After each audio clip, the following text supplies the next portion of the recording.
menambahkan Bapak tentang demokrasi kita yang ada sekarang ini. Karena sejauh yang kami amati sampai saat ini, seakan-akan hak berbicara itu sangat dibatasi. Bahkan di beberapa kasus ada warga sipil yang mencoba untuk mengkritik pemerintah, akan tetapi kenyataannya malah dilaporkan. Sedangkan yang kami ketahui bahwa demokrasi itu adalah pemerintahan dari rakyat, oleh rakyat, dan untuk rakyat. Nisa Nurul Zahra dari kelas 12 IPS. Saya ingin bertanya tentang apa saja sikap positif terhadap pelaksanaan demokrasi. Bahwa negara kita ini butuh sesuatu yang ideal untuk memimpin semua kemajemukan ini. Dan toleransi di Indonesia ini sampai dicemburui, sampai warga Arab pun iri. Bayangkan total kita ini punya suku, ras itu lebih dari 500, bahasa yang begitu banyak, daerah. Sampai-sampai ada seorang syekh di Arab itu, lu kok sampai bisa begitu ya? Sampai bisa bersatu. Mereka cemburu loh, saking kayanya negara kita ini. Maka kita melihat demokrasi ini bisa mengayomi itu semua, di mana kita punya Pancasila dan Undang-Undang Dasar 1945. Itu yang menjadi landasan yang begitu luar biasa. Negara lain cemburu loh. Luar biasa tuh, kita bisa mengayomi banyak suku, banyak agama. Hanya di Indonesia. Anda tidak akan temukan itu di negara lain. Beri tepuk tangan dulu buat kita semua. Toleransinya tinggi banget tuh. Toleransinya tinggi banget. Dan yang membuat kita bersatu apa? Bahasa Indonesia. Makanya kenapa bahasa Indonesia ini harus diteruskan untuk menjadi budaya sehari-hari. Bagaimana dulu menyatukan daerah-daerah itu bisa berkomunikasi. Sampai Bung Karno pun itu mengajarkan bahasa Indonesia, huruf vokalnya A, I, U, E, O. Di depan warga tuh. Dan kita diminta bantulah negara kita ini, rakyat kita ini untuk bisa apa? Berbahasa Indonesia. Dan itu yang menyatukan kita. Kan biasa kita tersinggung tuh kalau ada orang pakai bahasa daerah, lalu kita ini orang luar. Ada yang bisik-bisik pakai bahasa daerah. Betul? Justru dengan bahasa Indonesia ini kita bisa bersatu. Dan inilah demokrasi kita yang luar biasa di Indonesia. Toleransinya tinggi banget. Nah, ini sisi positifnya nih. Makanya kenapa founding fathers kita ini mendirikan negara kita ini, itu cerdasnya luar biasa. Kok bisa-bisanya memikirkan sebuah bahasa yang bisa digunakan oleh seluruh bangsa dari ujung Sabang sampai di Merauke. Ini luar biasa. Anda kemana-mana bahasa Indonesia aja, ya. Itu sesuatu yang amazing. Nah, itu sisi positif. Jadi demokrasi kita ini menyatukan. Bahkan yang kaya dan miskin itu diperlakukan sama sebenarnya. Ya, walaupun belum kita lihat secara real di lapangan, tetapi itu kan berproses. Negara kita ini kan belum 100 tahun merdeka. Tetapi makin ke sini kan makin penegakan hukum itu makin terus dievaluasi, ya. Sehingga yang kaya dan yang miskin itu kita ini lihat. Coba bayangkan kalau di sini terjadi pembeda, terjadi dikotomi antara yang kaya dan yang miskin. Mungkin kita tidak akan kumpul di sini. Justru Indonesia ini yang menyatukan kita semua. Apapun rasnya, apapun status sosial Anda, mau kaya, mau miskin, mau kalangan menengah, kumpul semua. Kita berada di tempat yang sama. Kita berada di tanah yang sama, Indonesia. Ini luar biasa. Nah, makanya demokrasi kita ini amazing. Ini yang harus kita syukuri. Terus, penanya pertama dari Budia nih, tentang demokrasi saat ini yang hak bicara dibatasi, dilaporkan. Ya, memang itu fakta di lapangan. Makanya kenapa kita perlu proaktif terhadap pemilu ini. Karena kitalah yang menentukan mau ke arah mana demokrasi kita. Apakah terjadi penurunan demokrasi atau peningkatan demokrasi. Bayangkan ketika hak bicara banyak yang akhirnya dilaporkan sampai di penjara, ya kan? Nah, apalagi biasa tuh orang ditakut-takuti, ada bakso, bunyinya bakso, ada HT. Kan biasa itu terjadi kan?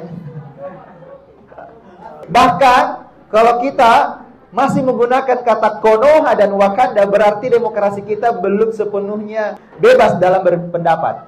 Terjadi penurunan. Nah, mudah-mudahan dengan pemilu 2024 ini, kata Konoha dan Wakanda itu no more. Karena Indonesia forever.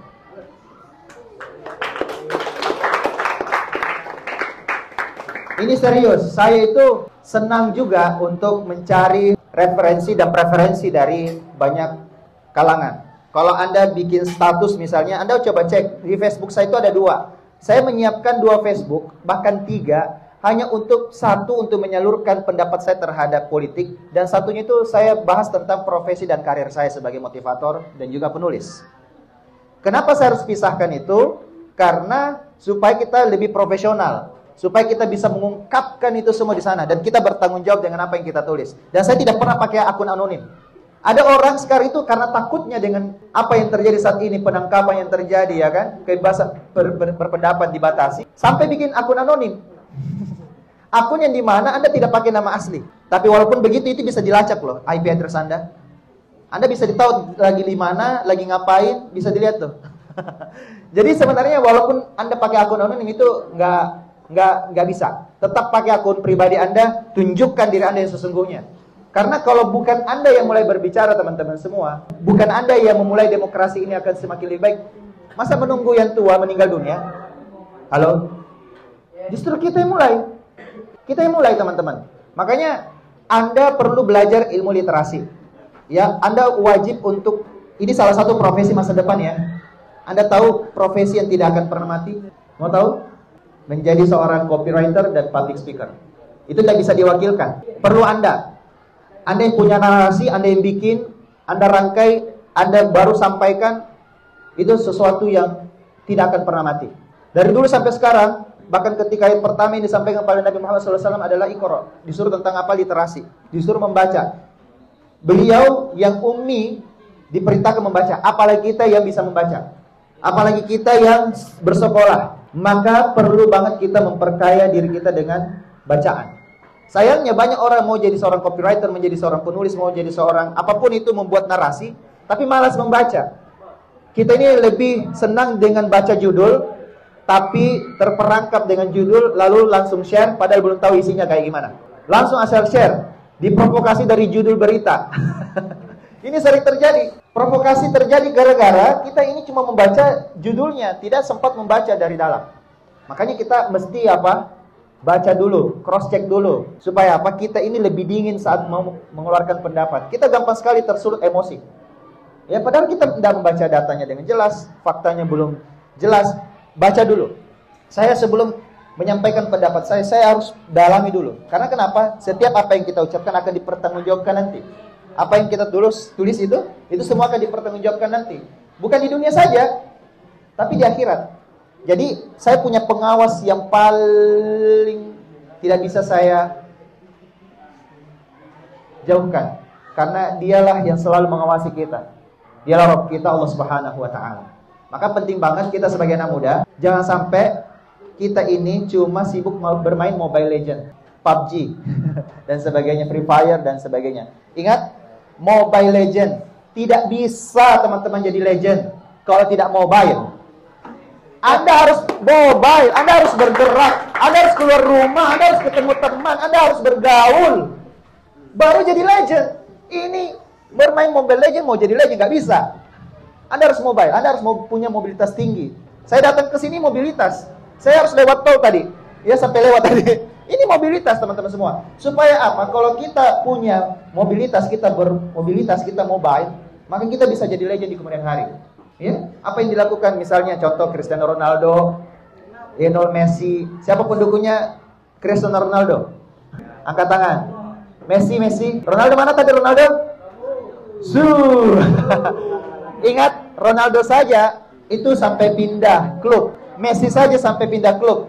Mereka mobilitas. Lah Anda masih diam di tempat. Anda masih di dalam kamar. Anda hanya menghabiskan waktu di depan gadget. Halo.